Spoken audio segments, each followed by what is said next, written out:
consumed is domestic, and in fact, only 7% from imports. In terms of output, only about 5 to 10% of the product is exported.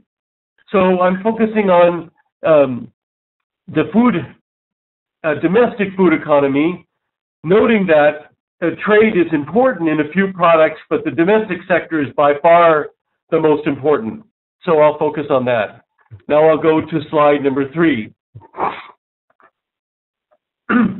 I also want to emphasize that while a lot of the food security debate focuses on the rural areas and on farms, in fact, the domestic food market is urbanizing very fast, and very surprising, the urban market is already a majority of the food economy in, for example, Asia and Africa, and certainly in Latin America.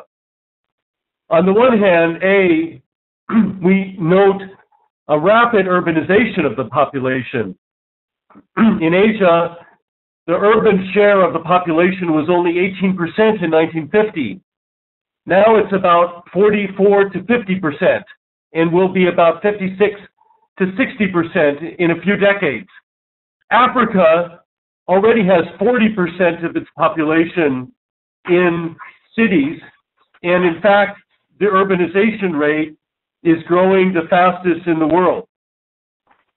And what's very interesting is the population share in the cities understates the importance of urban food markets in the overall food consumption and markets. Very surprisingly, if you look at the figures for Asia, 65 to 75% of all food expenditures in the countries are done by urban consumers.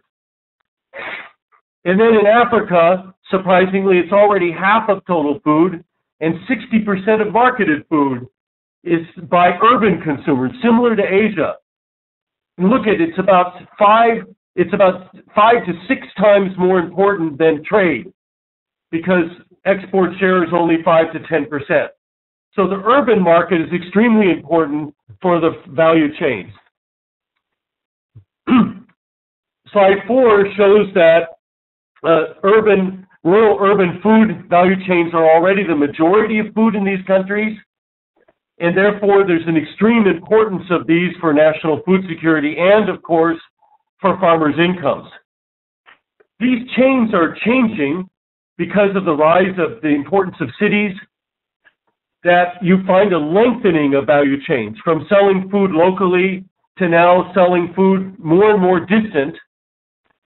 And this is, of course, implying the need for midstream and downstream services. That is, the services that take place after the farm gate. But also, of course, the lengthening of the value chains implies increasing vulnerability of food supply chains. Even as they drive the price of food down and make it more efficient to supply cities, there's also more dangers from climate effect, food safety shock, energy shock, etc., which are, again, opportunities, in fact, for finance and investment to reduce the vulnerability of these food supply chains. Now we're on slide 5. Given the importance of rural-urban supply chains, we have to underscore that in the food security system, the midstream and downstream parts of value chains are extremely important. The debate has long focused on the farm sector when you talk about food security, but in fact, 50 to 70% of the costs and values in value chains are formed after the farm gate. 50% in the case of grains, 70% in the case of perishables. This includes 2 sets of segments that I'll talk about in the talk. Midstream, which is wholesale, brokers, logistics, and processing, and downstream in retail and also in export. I think that finance for these midstream and downstream segments is as important for food security as finance for farms. Now we'll go to slide 6. We'll start from the downstream side, the most extreme downstream, the consumer. Then we'll work our way up to retailers and processors, wholesalers, farmers, and input suppliers, and look at the transformations occurring. The overall point that I'm going to make is that the transformation of these value chains is extremely rapid in all of the regions, and very surprisingly transforming in ways that provide cheaper food, more diverse diets, and also the opportunities for finance. The first point I would make on the change in consumption is that the share of grains is falling very rapidly in consumption. In Asian urban areas, for example, cereals in total expenditures by consumers is now only 25% of the food budget in value terms. In rural areas, it's only about 37%. Similar trends are occurring in Africa and Latin America. I just don't have time for the details to show you. So this means that there's a rapid rise of consumption and a rapid development of value chains of vegetables, fruit, meat, fish, and dairy. And very interestingly, because urban consumers have a higher share of these products in their diet than rural consumers, although both have it, you actually have the urban share of the food market for those products. For overall food is 60%, but the share for non-grain markets is 80%.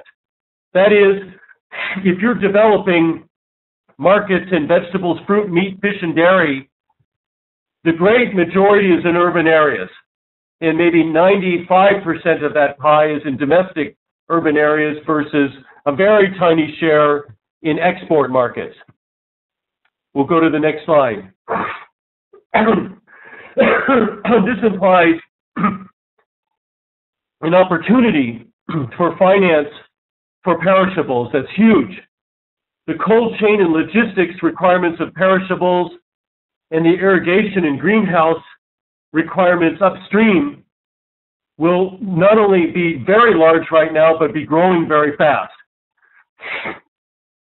Grain farming will become a very small share of finance opportunities, and it already is in the total pie. Also, the opportunity for finance for meeting quality and safety requirements, given the importance of perishables, will rise as medium and large processors and supermarkets rise, which we'll talk about now. So we'll go now to slide 8.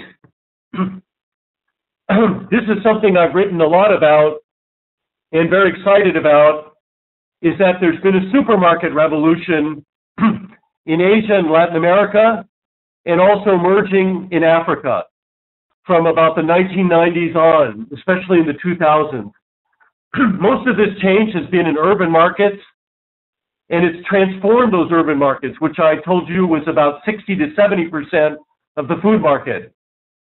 And very surprisingly, the supermarket sector is growing about 2 to 4 times faster than GDP per capita, displacing small shops and wet markets. In fact, as I live in Asia, I found what's surprising to me is not that fruit and vegetables are still sold in wet markets somewhat, or quite a bit, but that the supermarket penetration of even those fruit and vegetable categories is proceeding far faster than it did in the United States, where for the first 40 years of supermarkets, there was almost no sales of fresh produce in supermarkets. So these changes are occurring very rapidly in developing countries. This is, as I show in slide 9, an opportunity for finance of processors, wholesalers, and farmers to meet the supply chain needs of supermarkets more and more. It also shows that there's a rapid decline of small shops, and we found that, in fact, in great contradiction to conventional wisdom, small retail traders in these regions are supplying very little consumer credit. So there's a big opportunity for consumer finance. This has changed a lot in 2 decades. I can talk about this more. Now let's keep going upstream, and we'll look at the midstream in the value chain. Very underemphasized in discussions of food security and even of finance. The rapid rise of the food processing segment is extremely important. Processing foods or processed foods in consumption are rising very rapidly. For example, in Asia, already 60% of food expenditures in rural areas is of processed foods, and 30% of that is of high processed foods. In Asian urban areas, the figures are already 73% and 42%. So there's a huge penetration, even into the poor segments of the consumers, of processed food that we've shown in our detailed surveys. This implies the rapid investment that's occurring in the processing sector. What we're very surprised by is that instead of this only being large processors like Nestle or Kraft in the urban areas, we found a proliferation, a rapid spread of small and medium-sized enterprises in processing in rural and urban areas. We've called this a quiet revolution in small and medium enterprises in processing. But we are noting at the same time, for example, in rice mills, and we've studied potatoes, we've studied fruits and vegetables, we've studied dairy, and we find that there's an increase in scale in the processing sector and a technology change with heavy investments in equipment and an increase in the capital labor ratio. All this implies an increase in investment finance needs for the processing sector. That's very little met right now by banks. It's mainly own finance in this sector. Now let's go to slide 12. And here we find a fascinating thing that's happening that will greatly contradict the conventional wisdom I've heard over and over in all of the regions. There's been a rapid transformation of the wholesale and logistics segment. Of course, a great part of this in the different regions has been this fast spread and growth of public wholesale markets. An example in China is extreme, where there was a 10,000% increase in wholesale market capacity in the 1990s. Recently, there's been an emergence of modern specialized logistics and wholesale companies serving large processors and supermarkets. But going to the next slide, we find that very surprisingly, there's been also a quiet revolution in the wholesale and logistics sectors in small and medium enterprises in rural and urban areas. Tens of thousands of small and medium enterprises, grassroots investments, has been occurring in trading, cold chains, logistics, trucking, all along the chains, especially in the past 5 years in many of the countries we studied, and within the past 10 years. Very surprising and extreme growth. Some of this has been from value chain finance that they're getting from retailers or processors, but very little. And there's been a little bit of bank finance, but the great majority of this amazing revolution in finance, in investment, has been from their own finance. And so I think that this is a great opportunity for finance in this investment that's been neglected. Also, very contrary to conventional wisdom that we heard over and over and over and over again by so-called experts in the capitals of all the countries we've worked in, is that the supply chains are very long and there's many, many hands, and that the traditional village traders are still very dominant. This is untrue. what we found is extremely rapid disintermediation in supply chains, with fewer hands along the supply chains. The most important thing we found is an amazing rapid disappearance of traditional small-scale village traders, and with them, trader finance to farmers. We heard over and over and over again from so-called experts that the traders were giving advances to farmers. We then did surveys of thousands and thousands of farmers in a number of countries, and we found that it's largely disappeared. We checked that with traders, and they laughed at us, and they said, of course it's disappeared. Who are you talking to? And we said it's the conventional wisdom in the capitals. So we looked at, for example, India, where we found among thousands of farmers, potatoes and rice and other products, only 2% of the farmers got this kind of trader finance. Only 2% of the traders gave it. And in fact, they only gave it to large farmers, they said. In fact, what we found is a rise of farmers' self-finance through their crop sales and their non-farm income, which has become the main source of finance. Credit is a very small share of finance in farms in Asia and Latin America. The main source of finance is rural non-farm employment and crop sales, a little bit of migration, and a little tiny bit of credit. So I think that this is an opportunity for accessible bank finance to farmers. Further, the farmer himself and herself has changed very rapidly.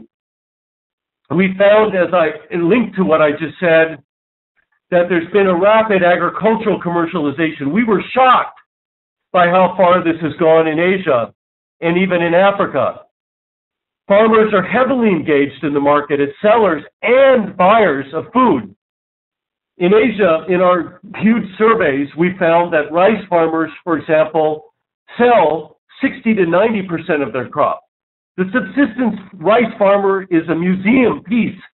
It's a hinterland area only. Most of the rice farmers are selling most of their crop, and most of the rural households are buying most of their food.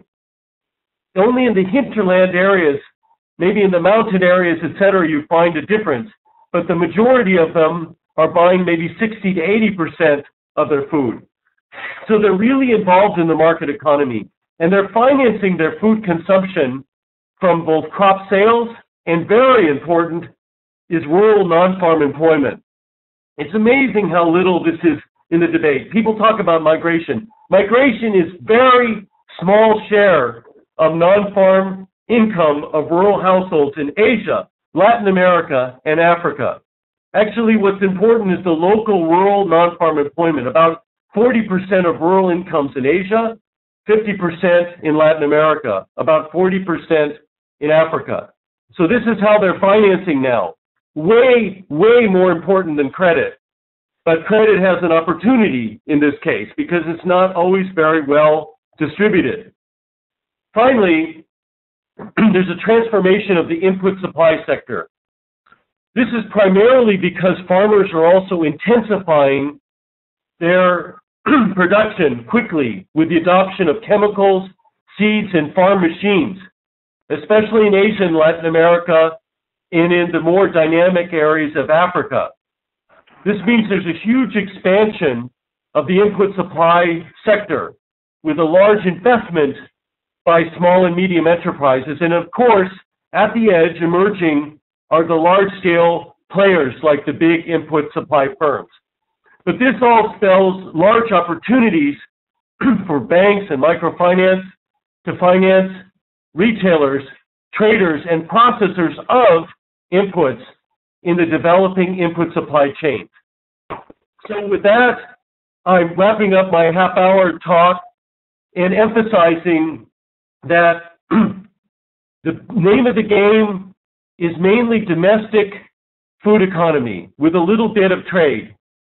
The name of the game is the urban-rural supply chain, with urban consumers already consuming 2/3 of food in Asia, Africa, Latin America, Third, these segments of the supply chains are changing quickly with consolidation, multinationalization, with changes in their technology, but at the same time, with a proliferation of small-scale investments by small and medium enterprises, mainly from their own money, which we call the quiet revolution in the supply chain. So the loud modern revolution in supermarkets and large processors, and the quiet revolution in the midstream segments of these tens of thousands of processors and logistics firms and traders that are making investments in cold chain and other warehousing and other very important distribution and value-added services along the supply chain that end up being 50 to 70% of the value of the food consumed in those countries. And then, of course, the concomitant change occurring upstream in the farms and the input supply chains, which themselves are rapidly transforming and present great opportunities for finance. So in that case, I would like to thank you for your attention, hope that the sound system worked okay, and I'm open to questions, debate, criticism, and outright disagreement if you want. Thank you very much. Okay, I got the email from Ms. Cao, and I'm going through. They're coming through right now.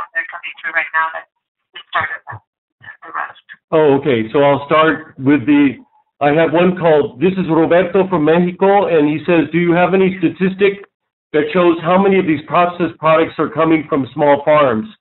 I think that all supermarket products are coming from large farms and integrated companies. I think that's a good point. Basically, the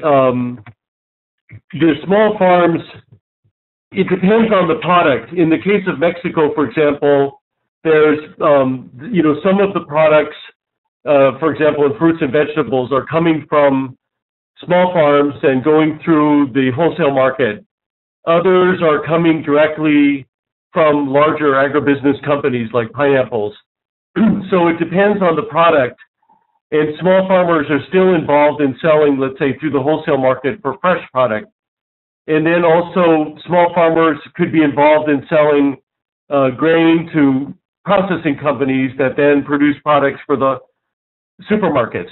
In the case of chickens and beef and meat products in general, and more in dairy, although in Mexico is an exception, in chicken and beef, you tend to find that there's a large concentration on the farm side selling into the large processing companies that then are the main products sold into the supermarkets.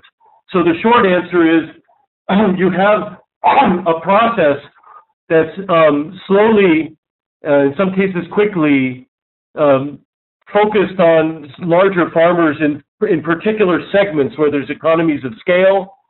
And in other segments, you have a slower transformation of the smaller farmers leaving the sector. And obviously in the grain sector, you have overall concentration of the farmers. So that's a short answer. I'll give short answers, go one by one. Okay, now the second point was, I know that you said that most of the quiet revolution is self-financed. This is curious, especially in the segments that appear to be investing in capital-intensive enterprises that require more working capital loans.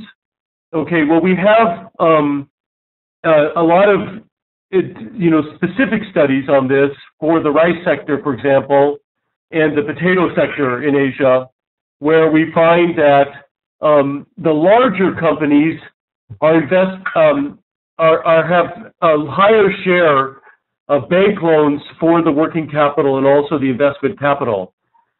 And then if you go to the medium firms and the smaller firms, it's very uncommon for them to be accessing bank capital for either of those two types. And they're self-financing sometimes from trade, value chain finance from their client, or from retained earnings from their sales.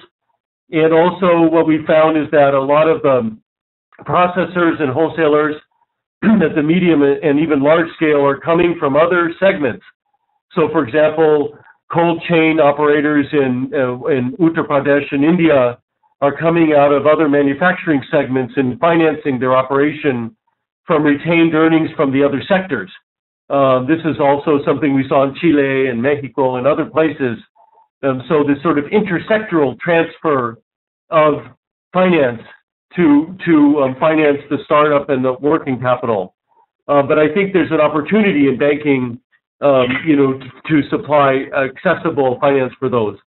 Third question is, did you get a sense of other bank services? How are they interacting, becoming more connected to the banking sector for other services beyond credit, as bankers are supplying solutions to the needs of emerging farmers? I would say that in general, this kind of other services and the access of those by farmers is in small businesses is relatively minor. This is my impression, although not all of our surveys looked at this systematically.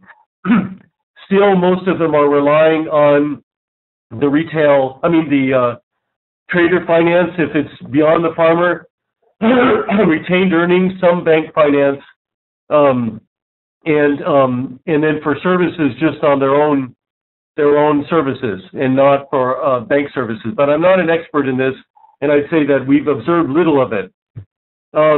Then there's a question about what do we think of as a big farmer in Africa. Clearly, the size of farmers in Africa, Asia, and Latin America will differ. There's small farmers in all of those, but of course the average farm size is smaller in Asia. So a small farmer might be 5 to 10 hectares in West Africa, but without irrigation and lower productivity. So it does differ a lot by the different areas. Okay, now I'm trying to work my way through the questions. See, I have several. I have now from, let's see, I seem to be getting several from this the same questions over and over. Let's see. Okay, now I come to Pagoda sending. It says, what sort of trade policies are needed to support the continued growth of urban-rural supply chains? Are these policies at odds with efforts to promote regional or continental trade? This is an excellent question, because I think that what you find is a kind of U-shaped phenomenon, depending on the area. So in the early stages of growth, and I can name situations in Asia, Latin America, Africa, but you tend to find that the beginning of the diversification of products or quality products tends to be from international trade in the early stage. And then there's a rapid emphasis by the processing firms and supermarket firms to develop domestic supply chains and reduce the import share just for questions of cost. And then the third stage is a shift to regional sourcing and supply chains that cut across the regions. I've seen this in Central America. I've seen this in other places where you have inter-country, but still within the region, supply chains growing so that they can get economies of scale and seek, the best products over the region. So I think the intra-Africa trade will be helped by these phenomena and reducing the commercial constraints over those areas, just like they're doing in the ASEAN countries in Southeast Asia, will be very beneficial for the procurement and the size of these supply chains. Okay, then the next question I have also from Ms. Pagoda is, yes, please. Yes, this is Maria. The question is from Selma Rasavac, this question that you're going to read now. Thank you. Say that again. I was getting echo. Please say it again. It's from Selma Rasavac. Okay, from Selma. You mean the trade policies or the central bank's question? The next question you're going to read on food safety standards and investments required for compliance. Okay, I have one before that. Do I have examples of central banks? Yes, that's from Ernest. From Ernest. Okay, I don't have any names here. So the examples of central banks establishing funds and guarantee schemes for finance providers, I'm not an expert in that, so I don't know. I haven't studied that. So I'll leave that to expert and go on to next question. From Selma Rasavak. This is a great question.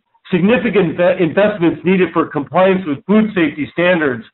How do we incentivize banks to on-lend to small and medium enterprises? Wow, this is very important because, an example, I'm living in China, and the food safety regulation of 2008, the central government said that they felt that 50% of the small and medium enterprises would not be able to make the requirements of this law and might go out of business.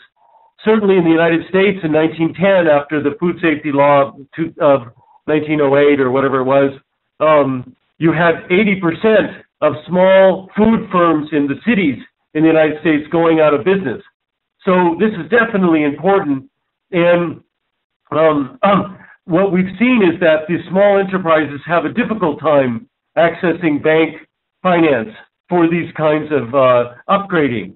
And so how to incentivize the banks to on-lend, I cannot say. I say it's an important problem, but because I'm not finance expert, I'm not sure how to incentivize banks. Maybe someone else would know better. Mm-hmm. Okay. Thank you, Tom. I think it is a very important question and good for the banking sector as a whole to understand how these changes are taking place.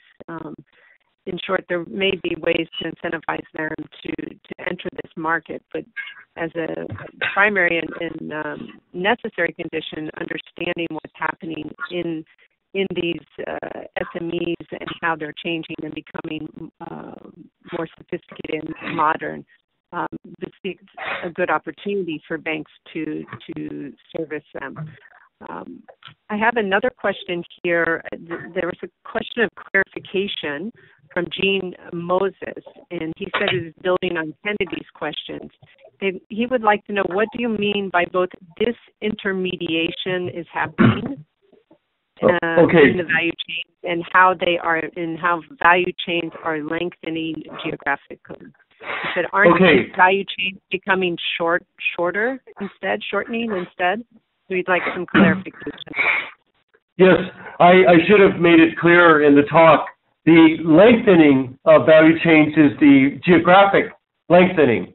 So you're finding, mangoes from southern India being eaten in Delhi in the north, or rice from southern China being traded from northern China, now becoming important in southern Chinese consumption. You have a dairy moving around southern Africa, et cetera, et cetera. So the lengthening is a spatial lengthening where, in a sense, you're going from the very local markets that existed before.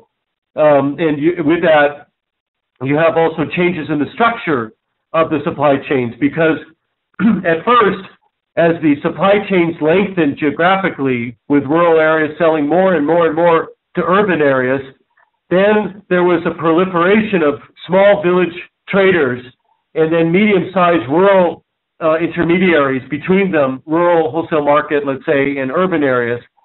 And then there was another stage that's occurring where the small village traders are disappearing very rapidly, and that disappearance of that broker link is what I call disintermediation. The term I borrow from the modern supply chain literature that talks about supermarkets buying directly from processing firms or directly from farms and cutting out the middleman. Well, what we're finding is even in regular traditional supply chains that are changing, the early stages, the upstream stages of the brokers are being eliminated as the roads are better and the rural wholesalers are able to access the farmers more directly, or the farmers are taking product to market.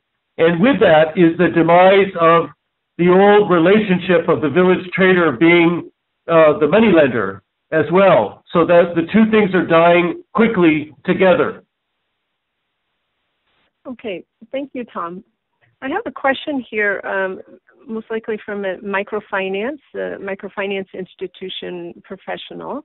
And Kerman Wildberger is asking, would like to know what are the main bottlenecks that you see in these value chains, these food value chains, where microfinance institutions can have an impact with financing? Well, what segments of the value chain or actors within key segments of a value chain? I think that my general answer to this is that as I perceive it, and again, I'm not a finance expert, so this is my perception more of the food security debate in general, and what I understand of the credit and finance debate is that a lot of the emphasis is on the farm sector. And of course, there are issues, important issues of finance for the farm sector. All I'm trying to emphasize is that when you look at the overall food security of the country, and of course, from the market point of view, 50 to 70% of the value of the food is formed outside or after the farm gate segment. And very little discussion takes place about the access of all those sectors to finance, okay? And that could be because people assumed that, the debate was formed during the years of parastatals and government involvement before the government got out largely of food marketing around the developing world. And so now the proliferation of the small enterprises in all these segments require finance. There's a lot of bottlenecks faced by the small and medium enterprises in terms of the investment needs in warehouses, in cold chains, in vehicles, and also in rotating fund, and then also in the supply chain for inputs. This has become extremely important. We just did a big study of fish value chain in Bangladesh, and we found that there was an amazing proliferation of hatcheries, feed sellers, ice makers, on and on it goes. People that make the barrels and the buckets, and that are breeding the fish, roe, etc. And all of those small segments don't have any finance from the banks and very little trade finance from the wholesalers. There are retained earnings mainly, and yet they're extremely important bottlenecks in the development of the supply chain and the proliferation of opportunities for farmers to be able to access those inputs in other areas. So I would say, in general, you have that. The second general area is everything related to capital intensification, because you have threshold investments. Everybody thinks of threshold investments in terms of something you need for food safety, like getting a milk cooler. Of course, that's important, milk tanks.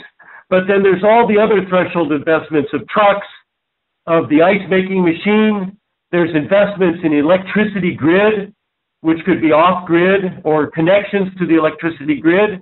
We found extremely important impact of connection to the electricity grid and even private investments in connection to it in Western Uttar Pradesh, where there was a revolution in cold chains in 5 years, and in the potato sector. So these sorts of investments in capital requirements to play in the arena and then to upgrade in the arena, and not just on the farm, but in all these other segments, I would say, are all both bottlenecks and examples of quiet revolution where they are getting their own finance, but could be helped. In other words, there could be jujitsu, there could be blowing on the flames that already exist so that the transformation occurs even more rapidly and with a broader base of participation by small-scale actors. Mm-hmm. Tom, I have a question.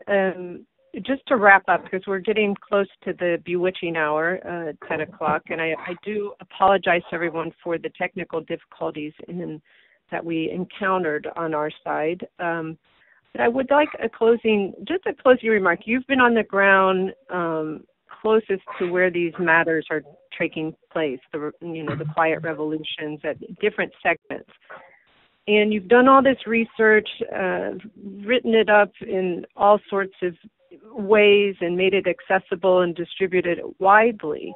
And I imagine you've had discussions with key stakeholders in the markets, most recently in Asia with the IFPRI ABD study on the rice and potato value chains.